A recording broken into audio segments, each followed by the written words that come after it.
Good morning, good afternoon, everyone. Adam Fairhurst of BDO with Craig from Doran from COMtrac, IMA. Thank you very much for joining the webinar here today at BDO. I understand it's difficult times. Ideally, we would love to have done this presentation in front of everyone. However, I guess this is the new normal. So I do appreciate everyone jumping online during their lunchtime or a late lunch and listening to our presentation today. Hopefully everyone can see the screen that I've shared for the webinar. Today, obviously, we're going to be talking about achieving best practice for investigations from a best practice framework and investigation management tools that Craig will talk about as we go along. Just to give you a bit of a background, obviously, a lot of people use LinkedIn. We've researched the presenters today, Craig and I. There you can see Craig's head. And that's exactly how I look. Craig's obviously going for an appearance on Home and Away soon, so that's his appropriate photo. So Craig's obviously ex-police, ex-detective, been running IMA for a very long time now. It's a fantastic product. Obviously, it's highly utilised in the investigative space, and BDO as a corporate entity have taken it on for our forensic investigations. We'll touch more on the abilities of COMtrac and how it can assist in case management, investigation management, document control, and the sharing of information. Before we do that, we just want to get into some of the things that we've known over the years from our relevant skills and experiences regarding best practice in investigations. I don't like to spruik experience too much, but over the years I've had the fortunate or unfortunate position, I guess, of being involved in many different court proceedings, which I guess is the reason why I'm a big believer in best practice framework for any investigation, because once you go through a quite stressful or protracted investigation process, whether it be for a criminal proceeding, QCAT, QARC, Supreme Court, judicial review, CCC hearings, all of those types of matters give you a very good indication as to what you need at the start of an investigation and your framework as to what you need at the end. Now, apologies now to all those out there listening who've already gone through this process of presenting or giving evidence or attending court in all different jurisdictions. I think those that will have a very good understanding as to how and why best practice framework for investigations is important. Personally, I've given evidence in all of those proceedings I just mentioned, and I believe that that's given me a bit of a skill set in relation to how to investigate appropriately. Craig surely will attest to the same. What we're going to just cover off on today is one, again, our relevant experiences. We've gone through that. Just the types of investigations that we are experienced in these days and what we are seeing across the board. And these might be a little bit different to what you normally would expect, you know, just your normal criminal or administrative matters, but all the other types of investigations or supportive matters that as a firm has exposure to. We'll touch on that in a sec. We also quickly talk about some best practice frameworks that I mentioned before, and just some comments from one of our forensic partners here at BDO, Stan Gallo, who's given me to present here today. Some very, very important points about best practice framework.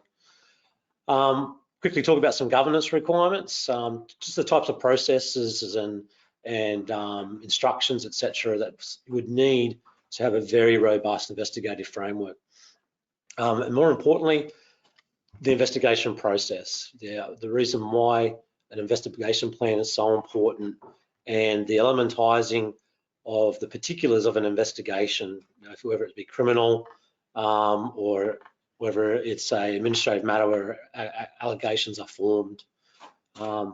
Quickly talk about a management of investigations and how that works, and the importance of document control and evidence and the continuity of such, whether that be traditional exhibits like documents or all the way through to data analytics, FTech, etc. And obviously then Craig will talk about the COMtrac itself and the solution that he's developed for investigation management how this solution can support the process for investigations, and some great examples that Craig's got, that is real life examples throughout the different jurisdictions. And I think Craig's even got some international examples there he can offer as well. And fortunately, Craig's got a new COMtrac offering that he'll talk about as well, which is a new and improved product for COMtrac. And BDO is actually going to be going live with that product very, very soon. We're very excited about it. Okay, so helpful tip, as I always try and reiterate this to any and all investigation organisations and investigators generally, is that to always be court aware. So any investigation at the start is to be very, very aware of what the implications could be in any court proceedings or litigation at the end, whether that's in all those different jurisdictions, depending on what organisation you are from, your state government, local government, or your corporate entity, or your federal. So depending on what jurisdiction you're from, and I understand we might have some interstate colleagues in the room. So, if you're in the criminal proceedings, as a good detective or as a good investigator, the best experience is to be exposed to the court processes, knowing that what you did wrong in court is the best lesson of what you need to do right at the start in your future investigations. And that's the same in all the other different jurisdictions. QCAT and QIRC would have different, and that's, sorry for those interstate matters, that's Queensland Industrial Relations Commission and the Queensland Court of Arbitration and Tribunal for civil matters. So different rules and different obligations for the investigation, but a best practice framework nevertheless is what's required.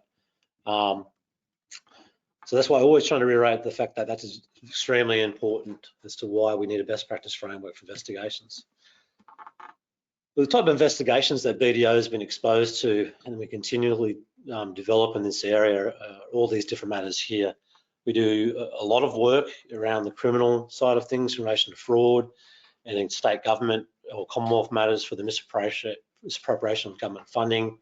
Your intellectual property comes into your forensic technology rediscovery space, and of course other breaches of legislation. And there's the normal ones there that I'm sure the audience has already been exposed to, your administrative matters, your internals, your workplace HR, including for Queensland crime and corruption matters, and then your critical instance, workplace health and safety, work cover claims.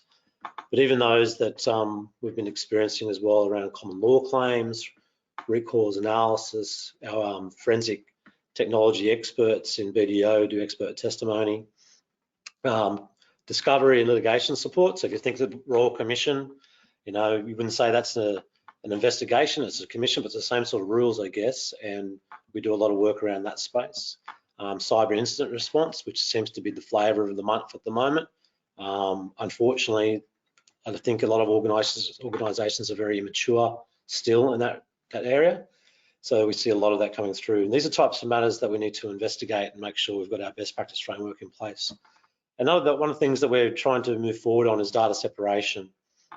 And this is an interesting product that we hopefully BDO will bring out in the future, one of our new service lines. And you can see there, the whole ideal about it is when people are selling or buying businesses like the banking and offshooting their financial services arms, the data has to be exchanged between the two, so from the old to the new. And that could replicate into government agency as well when you've got machinery or government changes, where you're mogged out from one department into another. Where does the data, where does the information maintain, and what goes across to the new organisation? So not traditional type of things that you would call in an investigation, but certainly relates as to why we need to have good frameworks in place. So these are some of the things that I think are very pertinent for the audience to probably read. So you don't have to hear me waffling on, you can probably read those at your own time. These are some of the things that our forensic partner Stan Gullo has provided me, which I think is very important, about how there's an interrelation between best practice framework and the investigation as it goes along, connecting the dots, anticipating what's going to happen. It's too late to backtrack. You really want to be having a structured approach from the start. And this all, sorry everyone. And this all goes back to having experienced investigators or experienced staff managing these types of matters from the beginning.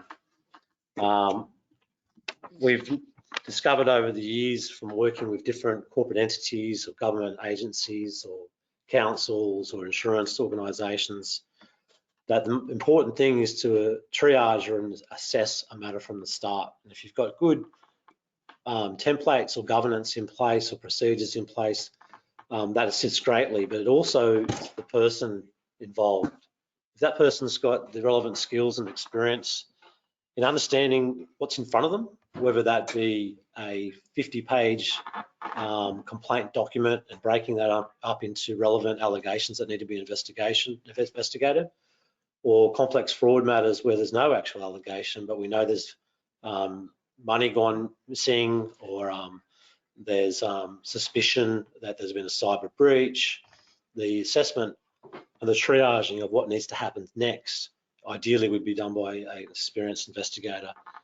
Hopefully has had some input into the best practice and the governments that's surrounding that.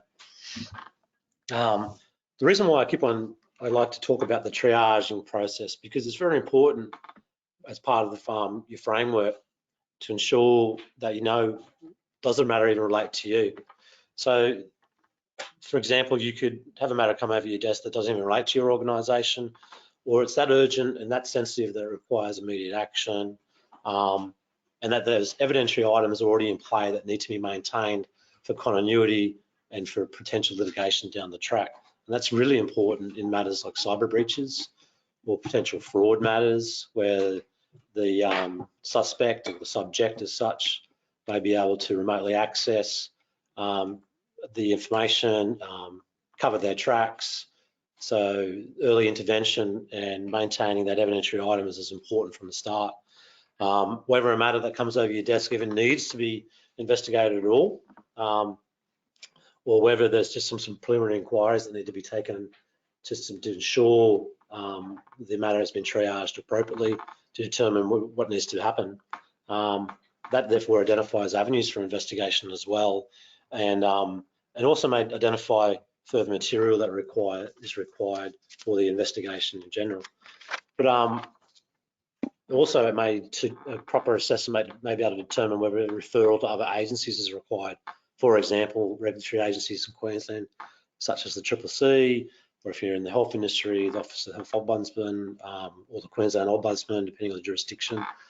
Those are the sort of things that need to be put in place. And experienced investigators, those have been through the court processes to know and what's required at the start is important. Now, back at the start, and BDO has done this sort of work a lot throughout corporate entities and state government agencies in setting up their investigative frameworks or their guides and templates, etc. I remember years and years ago when I left the police service, working for Queensland Health, the organisation I worked for didn't really have any governance in place in relation to investigation management. We understood quite quickly what was required just through our experience, and these are the types of things that I recommend. There might be not an exhaustive list, but certainly the types of things that would be required for your best practice investigations. First of all, an investigative framework, and understand what is required, why you require it for all of your staff. Same with a fraud control framework. You know, conflicts of interest is down there as well, and we seem to see lately that conflicts of interest always relates to fraud or potential fraud. Someone's obtaining an advantage, doesn't have to be pecuniary, it could be also just an advantage in general for employment, etc. I always have a thing in there about working parties. I think it's very important in the organisation to have a working party around fraud, because the goalposts can move at any different time. We've got advancements in technology around what can be obtained in relation to fraud matters.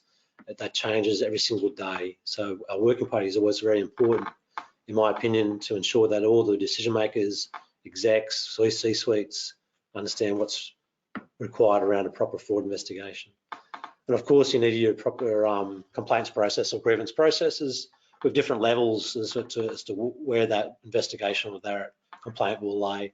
If it's a minor matter, it may sit with more of a HR team. If it's more criminal or CCC, regulatory, then that's got to be referred appropriately. When we're in health, we set up all these processes. We've also done exactly the same for a number of government departments here in Queensland, some corporate entities. one of the most important things there is about instructions about case management or investigation management. We have in BDO, we've got checklists, we've got everything around that to make sure that our team are managing as per our requirements. And I will talk further about why COMtrac are important for that for BDO. I've written down there PID procedure or whistleblower procedure. So I know there's a lot of state government entities in the room. If you're under state government legislation, you've got the Public Interest Disclosure Act for the protection of whistleblowers. If you're in the corporate world, you've got the Corporation Act amendments for whistleblower procedures. However, you might be a government-owned entity where you've both those acts are relevant, so therefore you would have to have some procedures around both or together. And what we've put in place for other government agencies over the years is some workplace conduct, ethics, integrity, and accountability online courses. When we were in health and other government agencies, they've been fortunate enough to have these as compulsory training, so that every single staff member is signed off that they understand their obligations around all the above processes, and that if there was anything to be workplace wrongdoing, for example, then we can go back to this training to say, well, you understood your obligations around reporting or around conflicts or around obligations to a public interest disclosure, your obligations for anything else under those procedures. I think that's a really important framework to have put in place. And of course, you want to have the proven and approved templates or guides or instructions or forms, etc., moving forward to ensure that it applies to best practice. I think once all those things are in play, it obviously leads to the investigation itself. So you've got all your governance, methodologies, you've got all your approved processes in place, you covered off on your risk management, you got and your templates. And basically, as an organisation, you'd be ready to go. So those that are in the audience and have not got these sort of things in place, perhaps it's a good idea to take this opportunity to go back and look at your governance and your framework to see if you've got yourself covered off and be court ready. I always use that word, court ready, in relation to potential litigation down the track. Now, the most important thing investigating moving forward is what you actually are investigating. And this is why I always start off with the elements of the matter that you're covering off on. And Craig will go into this a lot more detail soon, because it's very, very important, the software that he's developed about how this can assist investigations. Those that are, been in the ex-police days, you know that when you go to court, proving the offence is all about the elements. And there's no different in any investigation that we do, whether it's an administrative matter, CCC matter, or even just a HR matter, where it could be a code of conduct issue. Allegations should be formed, and as a result, those allegations have to be proven, or if not, they're disproven to negate the complaint. And obviously, moving from that, an investigation plan is paramount. I remember the days, I'm sure Craig will remember these days too, that an investigation plan was a word never used in the police service because you never had time. However, moving forward in this day and age, especially with the protracted matters that we do these days, an investigation plan is by far the most paramount thing to put in place. It has to be a fluid document, of course, because as the investigation is developed, there may be different avenues of inquiry. It has to be very agile, an investigation plan, which means you always have to come back to it to make sure that you're covering off on those elements, whether those going down that track is going to be advantageous or that inquiry, or if not, you don't need to because you're covering off on that element as you already. And most importantly as well is in procedural fairness. Those certainly in administrative investigations understand that procedural fairness or natural justice, some call it differently, has to be adhered to at all times. And Craig also touched on that, how COMtrac can help in that regard. And also talk about interviewing. And as you can see there, I'm a big believer that interviewing can't truly be mastered. There's always someone smarter than you in the room. However, if you're very, very well prepared, Craig's pointing at me right now, everyone, saying he's smarter than me in the room. which is probably true. But as we all know, interviewing is a very difficult task. But the only way to get better at interviewing is through having best practice or proper knowledge and repetition. And my old basketball coach used to say to me all the time, repetition plus proper knowledge equals skill. Practice, practice, practice equals skill. Very, very important. But again, you've got all your governance in place and all your best practice methodologies. That'll be covered off in your interview quite easily because you know what you'll be looking for by elements. Moving forward, a lot of the information that we gather on the way will be evidentiary. So whether that's the traditional documents or interviews, but in this day and age, you've got other things that are way more important or starting to becoming more important around data analytics or forensic technology, discovery, emails. All of those things are evidentiary items. Now, in this little presentation here, I've just put in an example about how the Queensland government has the security classifications around document control. And this can be the same when we're doing an investigation and we've got our evidence. I remember when I first moved over to Queensland Health and helped them out for a while, we had highly confidential matters as per the confidential labels there, but we had actually no devices or infrastructure to maintain the protection of those documents. So we had to go and purchase a safe, for example, to hold those documents in place. Now, this is in the day and age of hard copy documents, but in this new world, everything is digitalized these days. So Craig will talk a lot more about how COMtrac can assist in that regard and why BDO uses COMtrac for our investigations. I don't have any more in that regard. We're going to save the questions to the end, everyone. So we've got one of COMtrac's staff, Dave Tormey, in the room. Dave will take your questions as you go along. There was one pre-question that I'll just quickly touch on before I hand over to Craig. I think Anne from Department of Transport Main Road asked the question about when does it enact an independent investigation. And really it's a subjective question, but basically from our experience and why we get engaged as an independent is mainly due to these main things. One, workload of the agency or the corporate involved, capacity, the capability to do the type of investigation that's required, the specialty skill set. It may require e-discovery or forensic technology. So specific skill set we require for that. And what BDO often gets involved in is matters that require high independence, where it's political matters, or it's quite sensitive, where it's high-end executives, or in the government space, CEOs or Director Generals. Therefore, they want independence for the integrity of the investigation. So hopefully, Anne, that answers your question. But I'm going to hand over to Craig now, who's going to spruik his wares in relation to the fantastic product, which is COMtrac. Thank you, everyone. I'll let Craig talk now.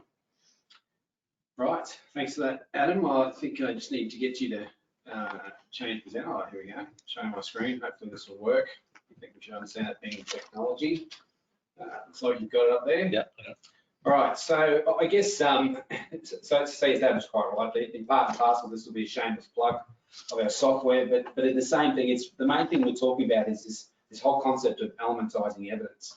Now, elementizing evidence is, although the software is built around it, it's not unique to the software. It's basically, Adam spoke before about it had the importance of knowing what the elements of the points of proof are you're investigating and to map all your investigative strategy around those particular elements. Now, what I'm going to show you about 3 or 4 samples of different types of investigations, just to show it's not just about criminal investigations, it also applies to administrative investigations, code of conduct investigations, even just like a root cause analysis of an incident, trying to find the contributing factors, and even like breach of commercial contracts and so forth. So the key thing about what I'm going to be discussing is this concept of what we call elementizing evidence. So I'll just go through. So one of the things that while we built the software around elementizing evidence, it's about trying to reduce, mitigate, or even eliminate some of the common problems that are associated with investigations. Now, you don't have to be an investigator or a lawyer to understand what are some of the impacts of bad investigations. We see it in the news, we read it in the papers, we hear it about investigations going on for years, commissions of inquiries going on for years, and we often wonder why that's occurring. And often, generally, that's often all about the way the investigation is being managed. Okay, so this concept of elementising evidence is about looking at a nice, streamlined and simple way to manage your investigation to try to get to the end game of getting the right outputs to get the right outcomes of the investigation. So just moving forward past that, so we think about what are the challenges around investigations, around investigation management in particular. So one of the first one obviously is efficiency. Like all agencies, whether you're law enforcement or you're a private sector agency like BDO, they have limited resources. So what we need to work out is how to run our investigations to increase the efficiency and maximise the use of those resources. One of the other challenges is about how to maintain quality. Now, the current many working environments for agencies, everyone is running investigations in their own style. They don't have a consistent approach. So the quality of investigation reports is going to fluctuate. And of course, when the quality fluctuates, then the outcomes of those investigations fluctuate as well. So, which leads us to the point I mentioned before about having a consistent approach. So if we have an agency that has multiple investigators and there is no consistency to the way they run their investigations, then there's a big element of the productivity can't be, it's unpredictable because there's no constant approach to the way they run the investigations. Now, one of the other challenges is to maintain the effectiveness of the investigations. So we know what efficiency means. Efficiency means getting to the end game as quick as you can and using the resources as best you can. But effectiveness is about making sure you get the desirable outcome of the investigation. Okay, so we've all heard about matters that go through the civil courts or even criminal courts where people negotiate outcomes for reduced penalties and so forth. Often that negotiation is based around the quality of the investigation outcome that's resulted. So they'll get a less effective result because of the way they've managed the investigation. And of course, but the last thing, which is probably most relevant to our current situation with COVID-19, is that the investigation management methodology, it has to be agile. Investigations are not a clearly defined transactional workflow where you go from task A, then we move on to task B. We finish task B, we go to task C. They're an exploratory matter, and unpredictable events will impact on the investigation efficiently quite quickly. And one of the perfect examples, obviously now, is obviously this whole thing with the COVID-19 outbreak. So suddenly there are a lot of agencies where they have staff that are working from home in a remote environment. And a lot of those benefits they have of working in the office where they have access to their mentors, to their colleagues, they're able to collaborate with the other member staff, that's all gone. People often are working in a remote basis. So that's one of the current challenges that we basically all face. So the key question is, what is elementising evidence? Like there is about 130 something agencies that registered for this webinar. And most of those agencies would be undertaking investigations into breaches of legislation, and they probably understand what we refer to as the elements of the offence.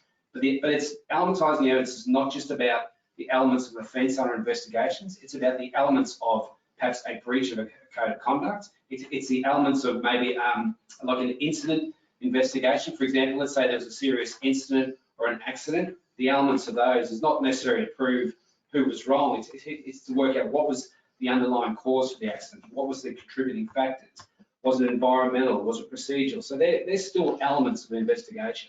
And of course, if it's like a commercial sort of investigation, it's a civil proceeding, well, even those will have their own elements. You know, what was the specific breach of the contract? You know, what were the key events that occurred that resulted in those? So it's about setting what those elements are. And in a very simple way to explain elementising evidence, as we undertake investigative activity, we will gather exhibits during the investigation. It might be photographs, it could be documents, it could be financial statements from a forensic investigation, it could be audit trails, whatever the case may be. The object of elementising evidence is then we review those exhibits, we look for evidence that's contained within the exhibits, and then the objective is to then map the evidence we find to the elements of the investigation that we're actually proving. Okay, it's not a new concept. It's not a complicated concept. It probably seems a lot of common sense to it. But the key thing about elementizing evidence through an investigation management methodology is about having those elements listed somewhere, whether it's in an Excel spreadsheet or it's in a software solution like we do for BDO. Then it's about having those up and available to map the evidence. So we'll show you the process of the solution that we have for BDO, and then how this whole concept of elementizing evidence works for them. So we'll just jump into one of these investigations. So here, the one I'm showing you first is an environmental investigation. We've got quite a few different ones here, but the concept of elementizing evidence is that you list the matters that are being investigated, and under each of those investigations, you'll have the individual elements that are subject to the investigation. That is, these are the things that we're trying to establish or gain evidence against to prove the investigation or reach the investigation outcome. For example, this one's about exporting as a protected species or fauna. So we may have obtained an exhibit, whether it's there's an inspection report or a DHL packaging slip from when some fauna got sent overseas. And then all we do is we drag that exhibit across to the element, we drop it on the element, and in here we put in what is the evidence in this exhibit that goes towards proving this element. And the way you work through an investigation is constant. You keep constantly going back to the elements of the offence. And as we save it, then we start to see the strength of our case. There might be one exhibit that goes towards proving that. There might be a second exhibit, and we map that again. Same thing, we put what is the evidence in that exhibit that goes towards proving that element, and we keep working through the investigation. Now, it's important to understand, this one here is obviously a criminal offence under like an environmental piece of legislation, but say that the same process might go for a code of conduct investigation. If we look at this one here, we've got a malicious harassment or extreme insubordination. So if we look at the breach of the code of conduct, again, we may have elements that we are going to try and gather evidence against, to show that the behaviour that's associated, why it was considered to be harassment by the recipient, was it malicious or intentional, any mitigating circumstances. Now, you can have your set elements right at the start of the investigation, but of course, some investigations, you don't know what those elements are because they can be quite broad. But what BDO can do in their version is you can actually just add and edit those elements as you need. So you can add additional elements, or you can basically edit any generic ones. So they don't have to be set in stone from the start. Obviously, for a lot of investigations around legislation, that makes sense because the elements are set in stone. But of course, there are a number of investigation types, like maybe code of conduct matters, where the elements aren't 100% clear, but then you can still add them, and from that point on, you map evidence against it as you go along. So I'll show you another example of it's not just about elements of the offence. Again, here we've got one where there are actual elements under legislation, but in the same investigation, this is an accident, and the elements here are not about proving anyone's fault. It's about finding things like the immediate causes, underlying causes, and so forth. So as you work through the investigation, you're mapping the evidence to those relevant elements and describing the evidence that's contained in those. Okay, so that's what we call the concept of elementizing evidence. So we're going to look at how the briefs of evidence are produced based on that simple concept. But what we're going to quickly look at first is some of the key changes that are occurring for us around the remote digital investigation arena at the moment. So one of the key things that are changing for us, I guess, when we're trying to do investigations through remotely, there are three main things that are relevant. The first one is that how do we gather evidence through remote channels, but maintain the integrity and the admissibility of that evidence. The second one is how do we undertake interviews remotely as well? Because, and that's not just interviews with our witnesses, it may well be interviews with our subject persons or our persons of interest, or whatever the case may be. And then, of course, there's a lot of talk at the moment about virtual proceedings with civil courts and criminal courts. So, like with most major events that have occurred throughout history, although we may eventually move past it, there's going to be changes that will occur. and there's a lot of conversations around virtual proceedings. We've recently been engaged with conversations with Microsoft about how the product may well be utilised for to run these virtual proceedings. So let's go back and look at a couple of ways that you would approach these three key events. So the first one is gathering evidence remotely and maintaining the integrity of it. So the version that BDO uses for gathering evidence, they have within their system what we call a request for information. So instead of sending out information through emails and then getting those documents, downloading the document to the desktop, and maybe uploading it somewhere else, we lose all some of those integrity components about date and time of the document. The way it works is BDO can then just send out a request for information from within the system. They'll simply list the person, put their email in, the details of the question of what they want to achieve, and that person will get a public-facing portal and email. They will then respond to that email. They'll upload any of the attachments that have been requested, and they'll come back into the system. And because they're coming straight in the system, they're maintaining the I guess the metadata associated with those exhibits, like the date and time that document was created. It's creating a record within the system of when it's been received. And instead of having to download it and put it into an exhibit register, then they just put a tick in the box, and that'll then basically just add to the exhibit register. So the key thing about gathering information remotely is to maintain the integrity of that document. So being able to send out requests for people can upload it directly, it captures the time and date those documents have passed, but in particular maintaining the metadata associated with that document that shows the time it was created and so forth is key to maintain that particular issue. So the second thing we spoke about was undertaking interviews remotely. Now, obviously, it's conducting interviews remotely is about whatever webinar software you've got. There's obviously GoToMeeting, there's Microsoft Teams, there's Zoom, and so forth. So people can do interviews remotely, like quite easily enough. But during those interviews, it's about how do we present the information to the people we're interviewing. You know, can we do it in a way that's not painful, because webinars can be quite painful if you're scrambling to find documents and share them and so forth. So the way that the software is utilised is to undertake those sorts of interviews is that there's all the exhibits and documents that are gathered are combined in a single space where we can then share it with the person that's part of the interview. We can see all the relevant exhibits that are associated. Instead of having to find them and open them and upload them, we can just click on any of the exhibits that's in the brief that's been shared with them. We can even play records of interviews, audio sounds, show videos, open up financial records, getting them to comment it on it, so forth.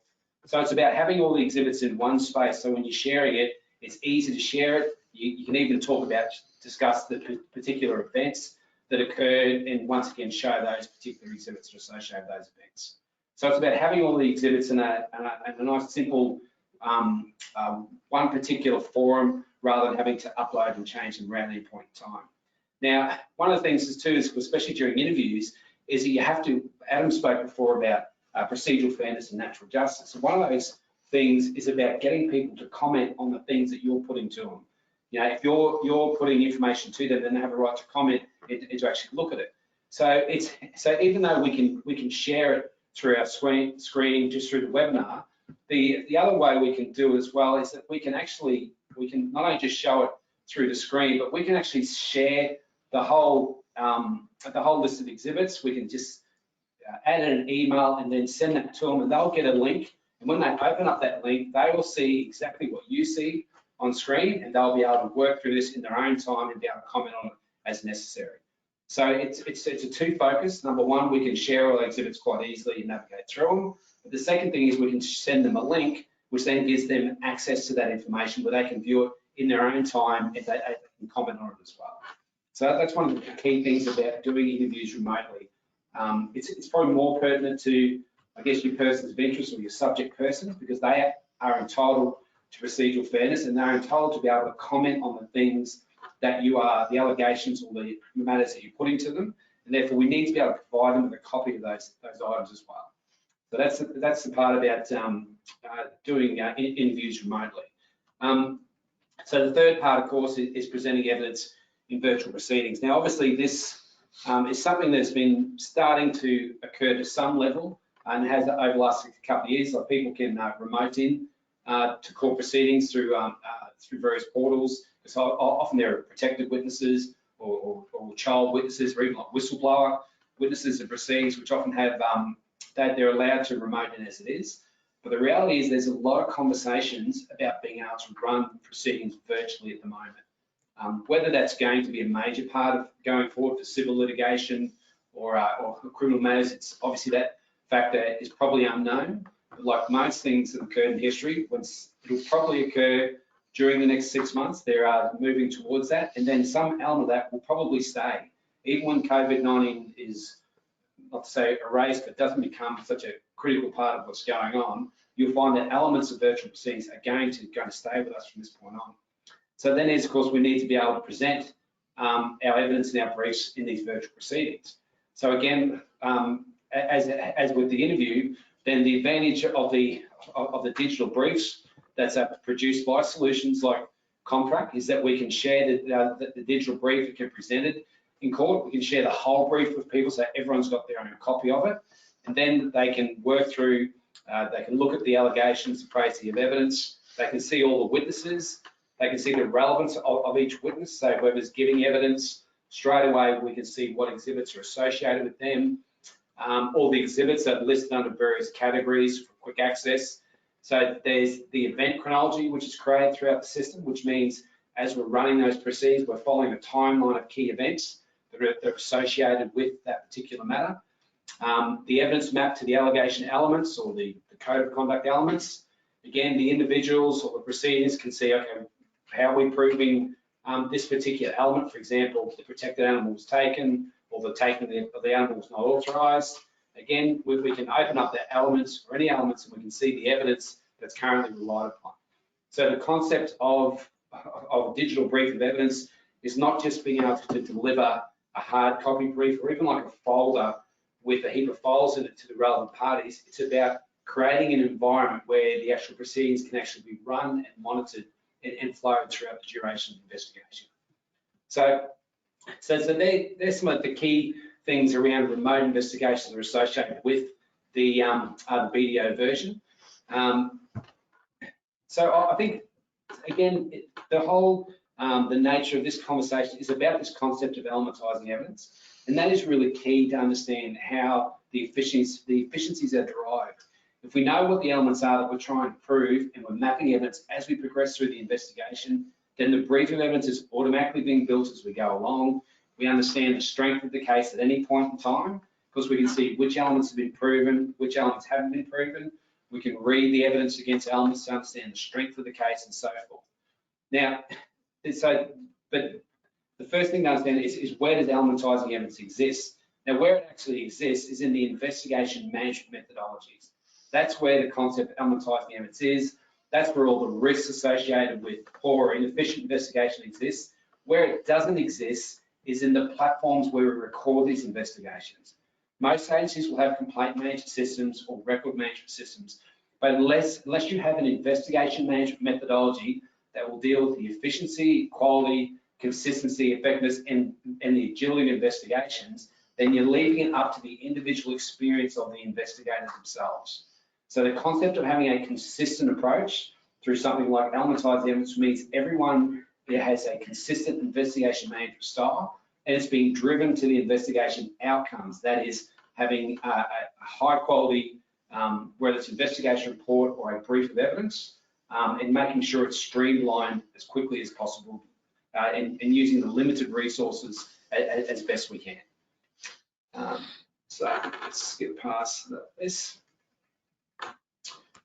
Right, so let me just jump back into this. So I'm just going to quickly show you, just to reinforce the concept of elementised evidence. It's not just about criminal investigations. So the one we're looking at here was the environmental breach, where the elements of that particular investigation were associated with something from the Environment Protection Act. But we can look at other matters like this is a forensic investigation into fraud, like quite a complex fraud investigation where there was a couple of $1 million was spent, or sorry, was lost, and we We created elements of what we need to prove to undertake investigation, like there were false documents used, so it's used to obtain a gain, cause, or loss. We look at another investigation type. This is the harassment or code of conduct matter. Again, no different to the criminal investigation. It's not necessary. There are still elements that we had to prove, and as we went along, we were mapping evidence to those elements.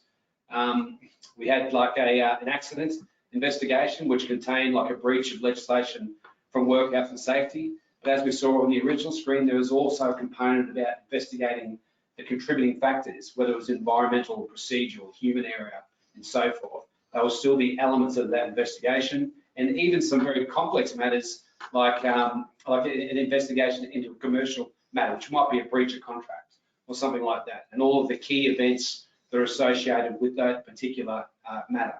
So regardless of whether it's a criminal investigation or it's a environmental investigation or a civil litigation or a code of conduct, the concept of mapping elements to the investigation type or the investigation fence is exactly the same. There's no difference to that particular process. So that's why, so when we were approached by BDO to look at their current nature of the work, they certainly have a big space in litigation. They have a big space in forensic investigations into issues with both private sector and government agencies, and of course they have a big space in relation to undertaking investigations into breaches of code of conduct and other workplace issues. So although interestingly enough, the software originally 7 years ago was targeting criminal investigations, but it just grew because the methodology associated with those investigations always remained the same. The concept of elementising evidence just had a nice, simple fit for all investigations. So that way, all of their investigations and like all of BDO's investigators had a consistent investigation management methodology to work towards. Okay, so I think that's probably a good component of what I was looking to get through at this stage. I think I've probably covered it all. All right, so we're just going to go through some of the questions that we got in there. So can you stage the release rather than the whole series of documents during the interview? Absolutely, it's good. That's a good question, Kevin. So when you create that brief in the software, you can actually create multiple versions of it. So if you're doing an interview with the witness, you can create a version and just include the exhibits that you want to share with that individual, and then you can just share that with them and not the entire brief. You can just share components. So absolutely. So you can set up a particular batch or package for that witness, and then you can share it with them, and then just show them that during the webinar as well. Here's another question from Barry, I think it was. So question for the end. I work in compliance-related area where we have eligibility criteria as opposed to criminal elements and breaches of code of conduct. Can COMtrac be built around eligibility criteria? So I think, depending on when you sort of post that question, you've probably got that answer, Barry, but you're quite right. It's not designed just for criminal offences. It's designed for any investigation that has elements that they need to gather evidence against. Like an investigation is just to identify like some sort of an outcome. It's almost like a form of project management. Whereas, it's like to build a building, you have certain milestones and issues you need to get to build that building. COMtrac, those elements are exactly the same as those milestones. So as long as you have some objectives for the investigation, whether it's like you said compliance, like eligibility criteria, it's the same thing. Have we met? Yeah, because you might have a list of eligibility criteria, maybe 5, maybe 10. Then you process of working through and mapping stuff to show they do have that criteria or they don't. Exactly the same concept. Yep. So is it cloud-based? Absolutely. So it's both. It can be housed internally. BDO hosts it internally. A lot of our clients host it on the cloud. We basically use our main cloud host is Microsoft Azure because of the protected level cloud, but can be hosted on both. Monique. Yep, so it's absolutely. So that there will be a slide deck we're going to post as well. Actually, just one thing, those electronic digital briefs I showed you various versions of it. If you want to copy those, again, we can just share them as a link. If you just want to type in yes, that'll do, then we can send everyone a copy of those digital briefs so you can have a look at that. Moving point, or get BDO to send them out. Joanne asked, can a single package shared with a suspect and then be combined into the original? Absolutely. It's not necessarily about combining it into the original, because when you create a brief of evidence, all we have to do is select the scope, which means we want that person for those investigation types of offences, and we want these witnesses. And then automatically, it just creates that brief instantaneously. Like whether it's a 12-month investigation or a 3-week investigation, the brief is literally created in a matter of seconds. So yes, you can create one small version and then combine it with a larger one. Mr. Rowley again, it would be great for HR investigations looking at the offences and see if they have elements for the breaches. Absolutely. Because I mean, HR investigations, you know, like there might be harassment, discrimination, whatever it might be. You know, generally, you can work out some key elements for those, but they do often vary based on the nature of the agency. So as you can see, you can have some set elements to start with, but then you can add and change those as you need as well. Okay, there's one there that says lost sound, but obviously you've got it back. It's all good. So yeah, so I mean, so I guess one of the key things today is like BDO who've embraced this process of elementized evidence. So if you are an agency that obviously outsource it, there's massive benefits for using for names like BDO to utilise this, because there's a lot of transparency on the state of the investigation, the progress, the strength of it at any particular point in time, and they have a very streamlined strategic approach to the way they run their investigations now through COMtrac. For those agencies that run their own investigations, well, then of course they can look at actually, and again, our core business is enterprise for Commonwealth state government agencies. They actually have, it can be installed within their own cloud or their own versions to utilise internally. Examples of where interviews or sharing documents have occurred to date. Yeah, we've done that. Yeah. Remotely, yeah, so even before COVID hit, BDO were doing remote webinar, Skype interviews. So even before we got COMtrac involved, we were doing that. But the arduous thing about that was sending the relevant material for them to comment on for natural justice. But since we've involved COMtrac, it's so much easier, as Craig explained, that we can just package it all up. Whilst we're interviewing, we can refer to the relevant complaint information or other pictures or other interviews that we can get them to comment on. It's very, very simple, and we're doing them as we speak. Essentially, it's day-to-day business as a normal interview, except it's just online. Yeah. Yeah, so that's right. And I think the key things, examples like in relation to our client base, there is a broad spectrum. It's not just government agencies investigate criminal offences. Like we do have private sector agencies that use it for their administrative and their code of conduct investigations. There are agencies that just use it for internal HR matters, and there's even law enforcement agencies that use it across all of their various law enforcement sections. Just to quickly answer that HR question there before we move on there, Craig. We do a lot of HR type matters for workplace investigations. If there's concerns raised, we help the agency develop the allegation, thus to address the concern, but then it's easy then to elementize. So any concern that's raised by anyone, where it's, doesn't matter what it is, you can form an allegation out of it so you can elementize it to prove or disprove. So the questions came in there, says, is there an investigation review template to share learnings in the system? Again, I'm not completely sure of exactly what you're referring to there, but there is an area called the evidence matrix, which basically this is where anyone can actually jump into it and then review all the strength of the case that's there and quickly see what's proven and what's not proven. And they can quickly jump in and say, show us everything where we currently got no evidence, and list or I guess where the holes in the investigation are as well. So Craig, on that, the ability of COMtrac and how we utilise it as managers of our investigators, COMtrac's got a tasking element.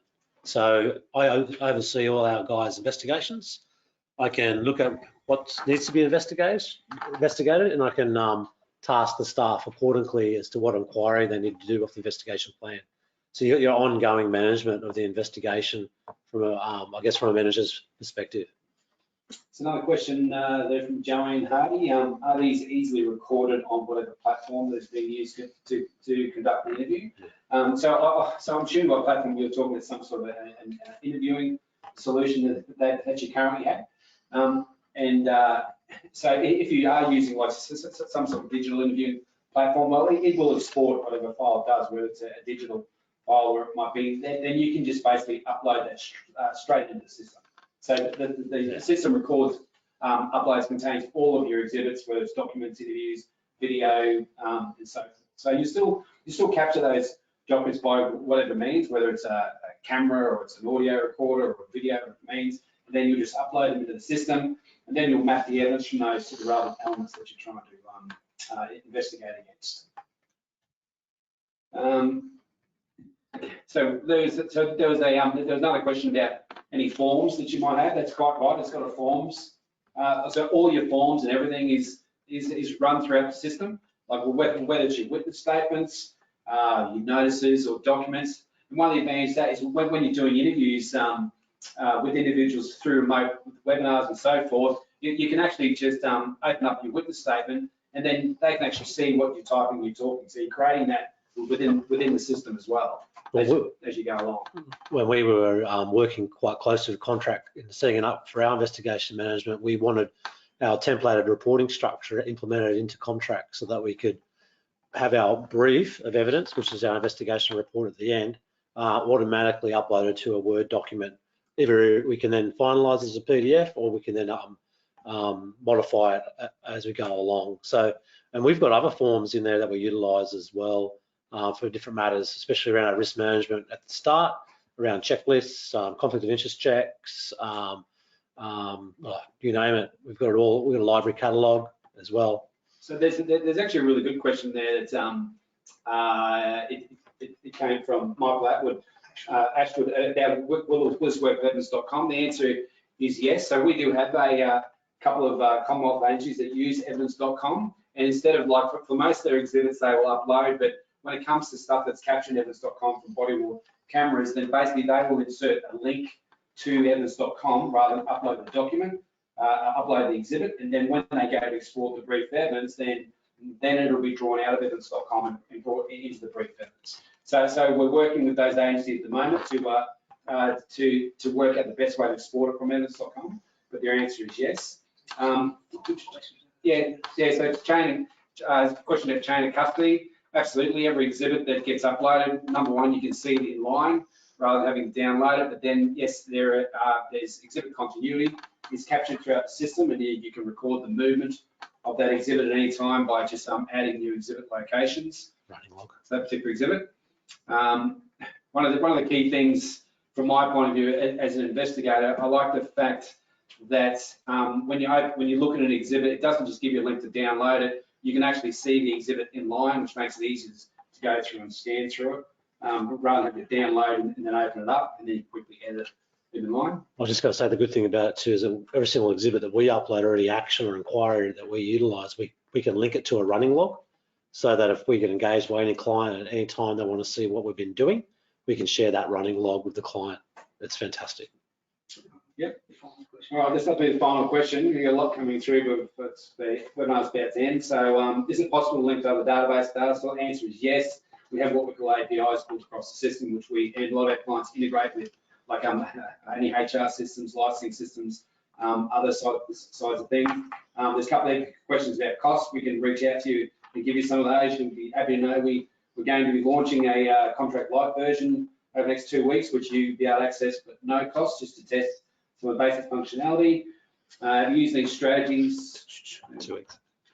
Strategies to good effect to avoid the subject capturing the item provided to them for comment during the interview and then using it for their own purposes. Well, I guess look, the capturing of it, if you're just sharing the screen, then obviously they don't have access to it. But I mean, if it's a webinar, you can't stop them recording your screen, so you're not going to really be able to control that. But what we can say is if you share packages with them or briefs with them, then that link is only as live as long as you allow it to be, and you can cancel that link at any time, so they don't have access to it.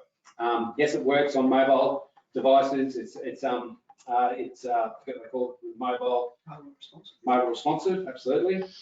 Outcomes, yes, all outcomes and results are captured within the system as well, including the history of individuals. So yes, that's quite right. All your outcomes and results are captured in the system and so forth. So if you've got any other questions, we'll send out a link to the the pack. And if you've got any other questions you want to ask us, feel free just to email either Adam BDO, talk about their experiences, or you can email us as well, and we're happy to give you some more information about the software. Right, so. Okay, guys, we appreciate it. Like Craig said, if anyone's got any more questions or wants to reach out about anything else, even our experiences using COMtrac as a client, please reach out. So Yeah, thank you, Craig, and thank you, Dave, for taking all the questions from everyone. Everyone have a nice day. We appreciate you coming on board and listening to the webinar. Thank you very much.